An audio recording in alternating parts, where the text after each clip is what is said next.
I married Lisa, believing she was my soulmate. For 6 years, we shared a steady, if unspectacular, happiness. We had 3 children, 2 of them twins, who were the center of our existence. She and I built our life in a suburban neighborhood, with quiet streets and neatly trimmed lawns. I remember those early days fondly. The hush of the suburban nights made me feel safe, like we were in a bubble where nothing truly bad could happen. We'd settle in after work with laughter that carried through the house, the twins cooing in their cribs, our oldest child already trying to toddle around the living room. Often when I got home, Lisa's smile lit the hallway. She'd greet me with a warm hug, a joking complaint about diapers or dinner, and everything seemed perfect. So perfect, I never imagined how quickly it could all unravel. It started last year with a single choice Lisa made, without asking my opinion.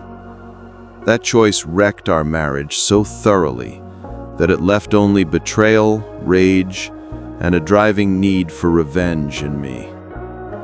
If anyone had told me back then that Lisa's loyalty could be so thin, I would have called them a liar. But the truth is, loyalty can vanish faster than you'd believe when a person decides their spouse no longer matters. One night she dropped the bomb. Her twin sister Sarah and Sarah's husband Kevin wanted a baby.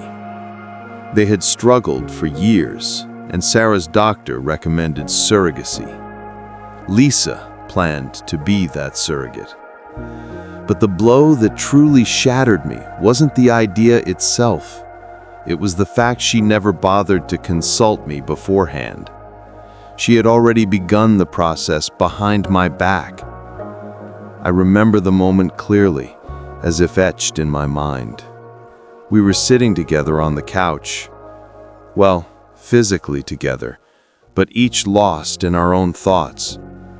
A late-night comedy show flickered on the screen, half forgotten.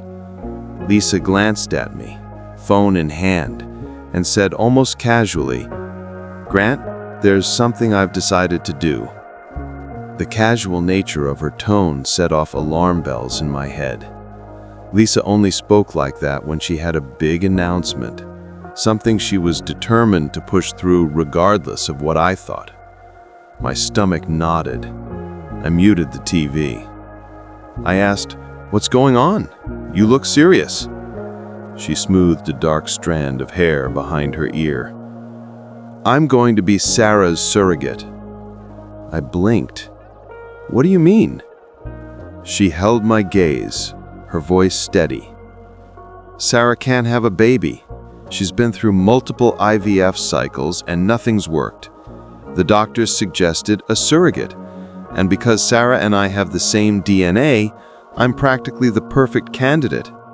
I've already spoken to the clinic." She said it so matter-of-factly that for a second I thought she was joking. When I saw no hint of a smile, my heart rate spiked. "You've already," I said, swallowing hard. "Lisa, are you telling me you're carrying Kevin's child?" She exhaled. "Sarah's child and Kevin's child. It would be their embryo. Genetically, I'm just the carrier." I felt my jaw tighten. "When did you decide all this, exactly, without telling me?" She raised her chin. "I knew you'd freak out. This was a decision I made because Sarah's my twin, and I can't stand seeing her miserable. Kevin and I talked about it extensively, and I'm certain it's what I want to do." "Kevin and you talked about it extensively?" I repeated, a hot coil of anger in my gut. "That's great. Meanwhile, I'm your husband, and I found out last. Do you have any idea how I feel?" Her eyes flashed with exasperation. "Grant, I'm sorry, but it's my body. I'm doing this with or without your permission. I hoped you'd support me. And yes, I should have told you sooner, but this is too important. I could barely speak for a moment, my throat so tight with fury. So that's it? You're telling me to accept a pregnancy that isn't mine? To watch you carry another man's child under our roof, and you think I'll just smile and clap my hands? Lisa set her phone down, crossing her arms. You can call it what you want, but this is happening. Sarah and Kevin are counting on me, and if you really love me, you'll respect that. An icy calm settled over me, more frightening than outright anger. Respect? You don't show respect by blindsiding your husband with a choice that impacts our marriage. You're not just making decisions about your body, you're making decisions about our family. She stood, fists clenched. Stop acting like you're the victim. Sarah is family too, and I'm saving her. If you can't see that, then maybe I've overestimated you all these years. That final statement sent me over the edge. Overestimated me? Lisa, if you go through with this, it's going to tear us apart. She moved past me, shoulders rigid. Then maybe we're not as strong as I believed. I stayed behind, seething, my heart pounding so hard I could hear the blood rushing in my ears. I tried to breathe through the anger, but it felt like a betrayal so profound I couldn't name it. The quiet house pressed down on me, thick with the aftershock of her news. And although I told myself I should calm down, I already knew everything had changed. The days that followed were tense. Lisa talked openly about doctor's appointments, fertility meds, implantation schedules. She told me more as if we were discussing what groceries to buy, not a life-altering surrogacy. I could barely listen without feeling sick. Each mention hammered home that she'd made a choice that shredded any notion of partnership we had. 2 evenings after she first told me, I came home to find a box from a fertility clinic in our fridge. Vials of medications, syringes, and instructions lay scattered on the kitchen table. Lisa was flipping through a thick packet of papers. "What is all this?" I asked sharply, gesturing at the paraphernalia. She glanced at me. "Hormone treatments. I need to start them so my body will be ready for the embryo transfer. The clinic sent them earlier than expected." I stared at her in disbelief.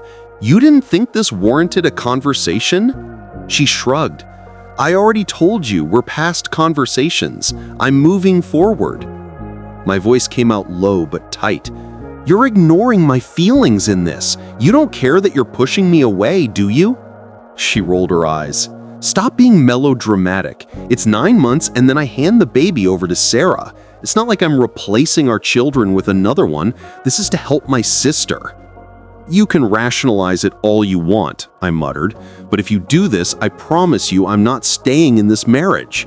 She looked up, gaze steely. "Grant, you're free to leave if your pride can't handle my decision." My face burned. "Pride? This has nothing to do with pride. It has everything to do with partnership. You completely blindsided me." "Talked about it with Kevin."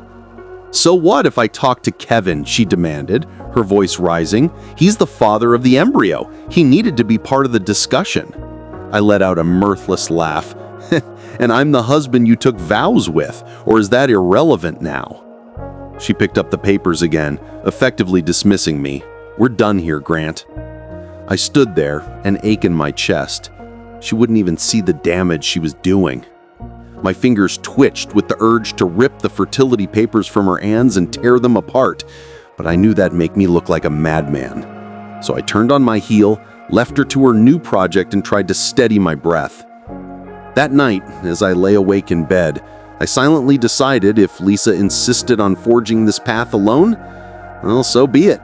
I'd file for divorce, because no matter how I twisted it, I couldn't stand to watch her belly grow with Kevin's child. When Lisa found out I had contacted a lawyer, she stormed into the living room where I was helping our oldest child with homework. Fury radiated off her. "How dare you?" she hissed, careful not to alarm our child who was busy coloring. I set down the crayon, told my kid to stay put, and guided Lisa into the hallway. "Lower your voice," I said. "I don't want the kids hearing our fights." She glared at me. So you thought it was acceptable to rush to a lawyer and start divorce proceedings? My chest burned. I told you what would happen if you went forward without me, and you did it anyway. I'm done being disregarded. She shook her head, tears in her eyes, but they were tears of anger. Grant, we can fix this. You just need to accept I'm doing this, then we move on. I held up a hand. No, you're not hearing me. There is no fix. You went behind my back, used our finances, signed up for a surrogacy as though our marriage was secondary to your sister's child. Did you seriously expect me to just say, "Sure, honey, that's great"? Her lips quivered. I didn't think it had come to divorce. God, you're so cold. I barked a short laugh. Maybe I am now, but I wasn't cold when you made that decision. That's what turned me this way. She opened her mouth to retort, then slammed it shut. If she wanted to throw more accusations, she seemed too furious to formulate them. Finally, she spun on her heel and marched upstairs. I just stood there, heart pounding, wishing I could pretend this was all a nightmare. In our state, there is a mandatory 1-year separation before a divorce is finalized. Lisa knew that, and in that 1 year, we'd be living under the same roof, at least for a while. She refused to move out, claiming she had nowhere else to go, that she needed bed rest at times, and that the kids deserved a stable house. I didn't want to uproot my children either, so I tolerated her presence, although tolerate was a generous term. She occupied our guest room or sometimes the living room couch, and I took the master bedroom. We moved like strangers, sharing space, barely speaking. The kids picked up on it, of course, and asked why Mom and Dad no longer sat together at dinner. We tried to act civil in front of them, but tension seeped into every corner of the house. Sarah's twin sister Sarah showed up one weekend with Kevin in tow. I found them in the living room looking at baby strollers in a glossy catalog as though they owned the place. Our kids were outside playing, so I had no reason to pretend courtesy. Kevin rose from my recliner when I walked in. "Grant, hey," he said awkwardly. "We're just, planning for the baby." Lisa rubbed her belly, which had just begun to show. "Kevin and Sarah want to make sure we're prepared. I need certain things in the house to be comfortable." I stared at her. Why can't Kevin buy all that for his own home, since that's where the baby will eventually live? Kevin let out an uneasy clutcher. Well, we thought it'd be good to have supplies here for while Lisa's carrying." I cut him off. "Don't you dare talk about supplies in my house like it's your personal baby lounge." Lisa's cheeks flushed. "You're being unreasonable. Do you expect me to stand in their place for hours if I'm nauseated or if I need rest? I live here." I clenched my jaw. "Yes, you do. But maybe Kevin and Sarah should show some respect for me and not treat this house like their baby planning headquarters." Kevin glanced at Sarah, who stood behind the couch, arms folded. Sarah gave me a steely look. "Grant, it's not like we enjoy being here," she said. "We're just trying to make this as painless for Lisa as possible." My anger flared hot. "Let me guess, you expect me to go along with it. Maybe rub Lisa's feet, support her pregnancy cravings, all for a baby that's not mine?" Sarah threw up her hands. "For God's sakes, we're family. This shouldn't be about mine or yours. It's about helping each other." I narrowed my eyes. "It stopped being about family when you two roped Lisa into this behind my back." Kevin let out an exasperated sigh. "Look, man, I get this is awkward." "Awkward doesn't cover it," I snapped.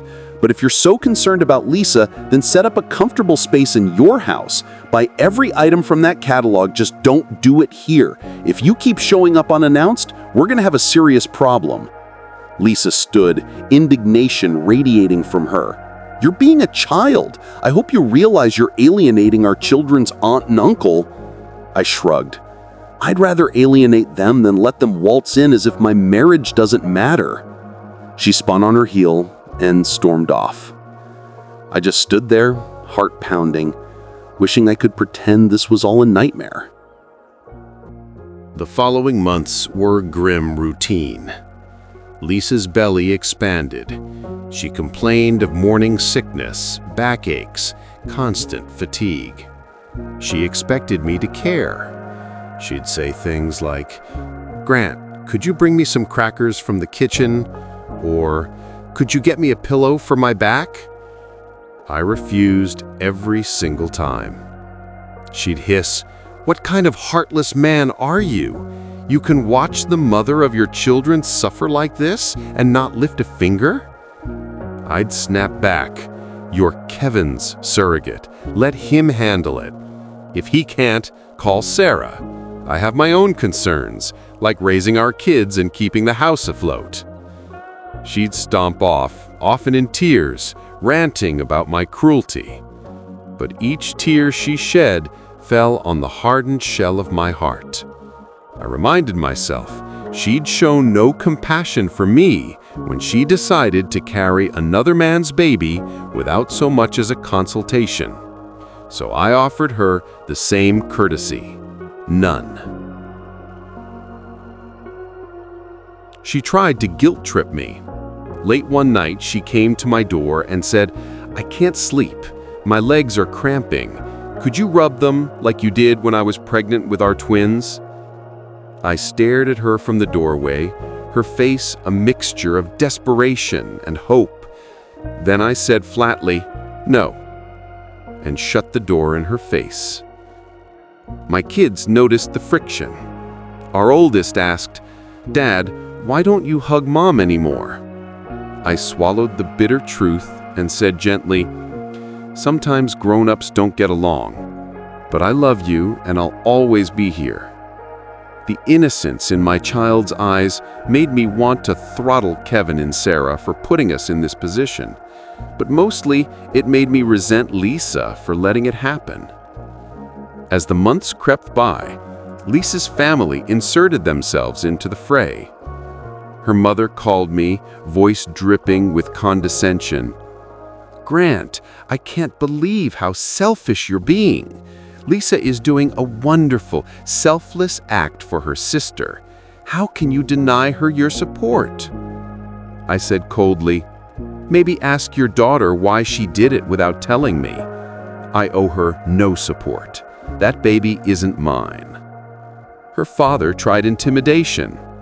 "Young man," he growled over the phone, "you're heading down a very dark path.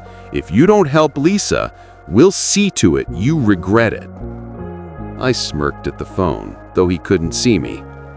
"That's interesting because I already regret trusting your daughter with my marriage. Good luck with your threats." They hung up on me. I had no doubt the entire extended family viewed me as a monster. But I also knew the court would see facts. Lisa was pregnant with someone else's child, funded partially by our joint finances without my consent. That would be on her. One of the worst confrontations happened in the 7th month. Lisa, belly large and heavy, returned home one evening with grocery bags. She struggled to carry them, nearly dropping one on the porch. She called out, "Grant, can you please help me? My back is killing me." I opened the door, arms folded.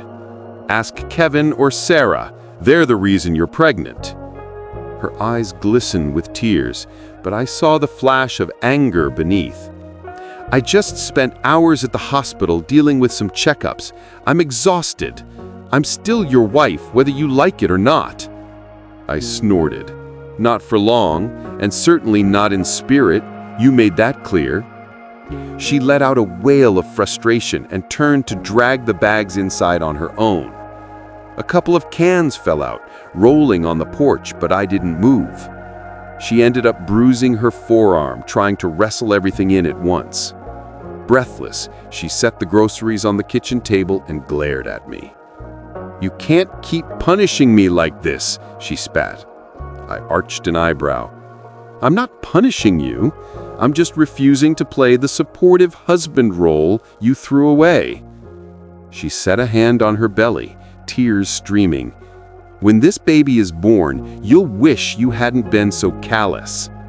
I laughed, a sound devoid of humor. "Believe me, I won't, because you'll be gone and this child will be out of our lives." She inhaled sharply, as if I'd struck her, then stormed off into the guest room. leaving me with a house that felt stiflingly silent despite the drama. I exhaled, wondering if I'd crossed a line. But whenever pity for her threatened my resolve, I remembered that she'd made a unilateral choice that spat in the face of our marriage. My anger held firm. When Lisa went into labor unexpectedly around the 8th month, it was just past midnight. I heard moaning in the hallway, followed by frantic knocks on my bedroom door. "Grant!" she shouted, voice trembling in pain. "My water broke! Oh God, the contractions are coming! Please help me!" I opened the door to see her face contorted, hands braced on her enormous belly, sweat matting her hair. For a split second, the memory of helping her through labor with our own children flickered through my mind. But then bitterness swept it aside. "I'm not taking you to the hospital," I said coldly. "That's Kevin's job." Her eyes went wide with disbelief. "Kevin's not answering. Sarah's phone is going straight to voicemail. I need to get to the hospital now." I shrugged, stepping back. "Call an ambulance." She gripped the doorframe, another contraction ripping through her. "Grant, please, you can't just let me suffer here." I locked eyes with her. "Watch me." She stumbled, tears pouring down her cheeks. You're heartless." I gave a short nod. "That's what happens when you ignore your spouse's feelings. Good luck with the baby. I'm going back to bed." She let out a sob as I closed the door. She fumbled in the hallway, presumably calling 911. Within 15 minutes, paramedics arrived. The lights from the ambulance flashed across my window. I could hear them whisking her away. For a fleeting instant, guilt gnawed at me, but I forced it down. She'd chosen to disregard me. Why should I rush to her side when the child in her womb wasn't mine? The next morning, my phone blew up with calls from Lisa's mother, screaming voicemails accusing me of abandoning Lisa during labor. I deleted them all without listening past the first few seconds. She wanted a baby for her sister, so let her rely on her sister's family. Lisa and the baby stayed in the hospital for several days. The newborn, a girl, was premature but stable. Sarah had health issues of her own, so Kevin was stretched thin, scurrying between 2 hospital rooms. I continued my life as usual, took the kids to school, went to work, cooked dinner. When Lisa's mother phoned to say, "Lisa will be home in a couple of days," I simply said, "That's her choice," and hung up. I was in the living room reading when Lisa finally returned. She was pale, exhausted, and carried the baby in a portable car seat. She set the seat down, gave a long exhale, and sank onto the couch. The baby stirred, letting out a soft cry. I stared at that infant, a tiny, pink-fleshed reminder of the surrogacy that destroyed my marriage. So I said, voice clipped, "Why are you here with the baby? Shouldn't it be with Sarah?" She closed her eyes. "Sarah's still in the hospital, recovering from complications. Kevin's overwhelmed. They asked me to keep the baby here for a few weeks." I scoffed. "They asked or you volunteered?" She glared. "Is there a difference? I can't abandon her. She's helpless." I said, "You should have thought about that before you decided to be a surrogate. But let's be clear, I'm not lifting a finger. If you're too tired to handle the crying, that's your problem." She rubbed her forehead, a tear slipping down her cheek. "Have you always been this cruel, or did I push you into it?" She whispered, seeming to talk more to herself than to me. "That's a question you can ask yourself at night when the baby's screaming," I replied. "Now, if you'll excuse me, I have real children to feed." She flinched as though I'd slapped her, but said nothing. I walked away to start dinner. For the next month, the nights were filled with the infant's wails. Lisa would shuffle around half awake, trying to warm bottles. She'd come to me one night, circles under her eyes, and beg for help. "Please," she said one night, tears dripping on the bottle in her hands. "I need half an hour just to lie down. The baby's been crying for hours." I held her gaze, unwavering. "Go call Kevin or your mother." She let out a frustrated sob and turned away, the baby's cries echoing in the hallway. I felt a flicker of remorse for the child. It had done nothing wrong, but this was Lisa's doing, not mine. I wouldn't let her off the hook. Lisa's mother and father visited often, wagging fingers in my face, calling me names: monster, coward, unfit husband. Sometimes Lisa's father tried to corner me in the kitchen. "Listen here," he'd say, "you should be ashamed. Lisa is postpartum. She needs rest. You can't just abandon her." I'd glare at him. "She should have thought about that before ignoring my boundaries. Let Kevin handle the baby. Let your family handle it. Not my baby, not my problem." He'd stomp away, cursing me under his breath. It was a constant chorus of condemnation, and I endured it with grim satisfaction. Lisa's family thought I was heartless, but so far, the law was on my side, especially once the financials came into question. The divorce process was slow, but it inched forward. My lawyer presented evidence that Lisa had dipped into our joint accounts to pay for surrogacy-related expenses, sometimes forging my signature. Court documents spelled out the timeline: Lisa's explicit deception, her disregard for my refusal, her funneling of marital funds. The judge took a particularly dim view of forgery. Meanwhile, Lisa's lawyer tried to spin me as a cruel man who abandoned his pregnant wife. But because the baby wasn't mine, and she'd hidden her surrogacy plans, her argument held little weight. Lisa's twin sister and Kevin, ironically, were silent on the subject of finances, probably because they were relieved they weren't on the hook if Lisa drained our accounts. They simply wanted the baby. But with Sarah's ongoing medical issues and Kevin's uncertain job situation, they couldn't even take full custody right away. The baby's presence in our house became a bizarre, tense-filled arrangement that everyone hated but had to endure. By the time we reached the final hearing, Lisa had recovered physically, but was frazzled, caring for a baby that wasn't hers to keep. She cornered me in the living room 2 weeks before the court date, the baby dozing in a bassinet. "I need some financial help," she said bluntly. I looked up from my laptop. "For what?" She hesitated, then folded her arms. "My doctor says I should be focusing on postpartum recovery. I shouldn't have to find a job immediately." I raised an eyebrow. "You're not my responsibility anymore, Lisa." She tightened her mouth. "I'm still the mother of your 3 children. I'm not talking about money for the surrogacy. I mean money for me, to live, to feed our kids when they're with me, to pay for my share of the expenses." I closed my laptop slowly. "When we're divorced, I'll pay child support for our children as required by law. I'm not giving you spousal support." Her eyes flashed.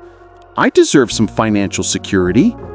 I said, "You sacrificed your body, your comfort, for your sister, not for me.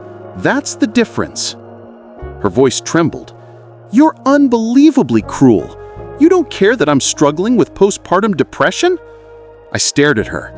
"I care about our children, not about the baby that's biologically Kevin's or your postpartum that you invited. You made this bed, Lisa. Lie in it." She pressed her lips together, tears welling up. "You'll regret it," she said, voice shaking with rage and sorrow. I shook my head. "You've said that before. The only regret here is that we're in this mess at all." She swallowed, glancing at the baby. "Grant, it hurts me to say this, but you are not the man I remember." I gave a bleak laugh. "Nor are you the woman I married.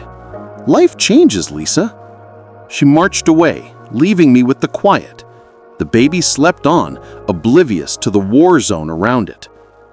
The final week before the court date, Lisa decided to move out, taking the baby to her mother's house until Sarah was healthy enough to assume custody. She packed in a hurry, boxes clattering, tears sliding down her cheeks as she folded her clothes. Our children, confused, asked if Mom was leaving for good. She tried to reassure them that she'd see them often, that she still loved them. They nodded, though sadness weighed on their little faces. The day she left, she stood in the foyer, the baby carrier at her feet, a small suitcase in her hand. She looked at me, eyes rimmed red. "One last time, Grant. I'm asking you not to do this. Don't finalize the divorce. I'll find a way to fix things. Please." I felt a strange tug in my chest, but I let it pass. Fix things by turning back time? Because that's the only way. You can't undo what you did. A tear rolled down her cheek. I never imagined I'd lose you. I just wanted to help Sarah. I nodded, bitter. Well, you helped Sarah, and in the process, you torched our marriage. Goodbye, Lisa. She swallowed hard, picked up the baby carrier, and left. The door shut behind her with a soft click that seemed to reverberate through the empty house. I closed my eyes, letting out a shaky breath. For the first time, I felt something akin to relief. We were nearly the end. At the final court date, Lisa sat at one table with her lawyer. I sat at another with mine. Kevin and Sarah were present in the gallery, wearing identical expressions of apprehension.